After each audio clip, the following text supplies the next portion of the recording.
வணக்கம் மக்களே, எல்லாம் எப்படி இருக்கீங்க? இன்றைக்கி நம்ம என்ன பண்ண போகிறோம்னா எள்ளெண்ணெய் ஆட்ட போகிறோம். வாங்க பார்க்கலாம். எள்ளு எண்ணெய், அதாவதுங்க 1 கிலோ போட்டு ஆட்டினீங்கன்னா 45%லேருந்து 42%லேருந்து 45% மரச்செக்கு எண்ணெய் கொடுக்கும். உங்களுக்கு 1 கிலோ எள்ளுக்கு 400 கிராம்லேருந்து 420 கிராம்லேருந்து கிடைக்கும். சரிங்களா? ஸோ உங்களுக்கு நல்ல எள்ளுனா 420 450 கிடைக்கும். ஸோ அதுவாக உங்களுக்கு பொக்கு எள் ஏதாவது எள் கொஞ்சம் ராஜஸ்தான் எள் அந்தமாரி கொஞ்சம் முன்ன பின்ன இருந்துச்சுன்னா உங்களுக்கு 40% தான் கிடைக்கும். 400 கிராம். சரிங்களா? இந்த ரேட்டுக்கு இந்த 140 ரூபாலேருந்து 160 ரூபா மார்க்கெட் ரேட்டு இன்றைக்கி ரேட்டு.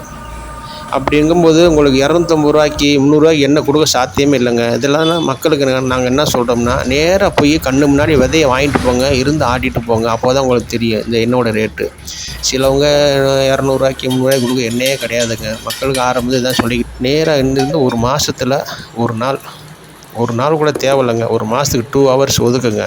நம்ம ஆரோக்கியத்துக்காக கூடையே இருந்து ஆட்டிட்டு போங்க. விதையை வாங்கிட்டு வந்தாலும் சரி, விதையை எங்கிட்ட நாங்களே வச்சுருக்கோம். எங்கள் கண்ணு முன்னாடி நீங்கள் எடையை போடுங்க. எங்கள் மிஷின் இருக்குது, மரச்செக்கு மிஷின் தான். கூடையே இருந்து ஆட்டிட்டு போங்க. 5 கிலோ போட்டு ஆட்டினீங்கன்னா 5.5லேருந்து 5.25 லிட்டர் எண்ணெய் கிடைக்கும். சரிங்களா?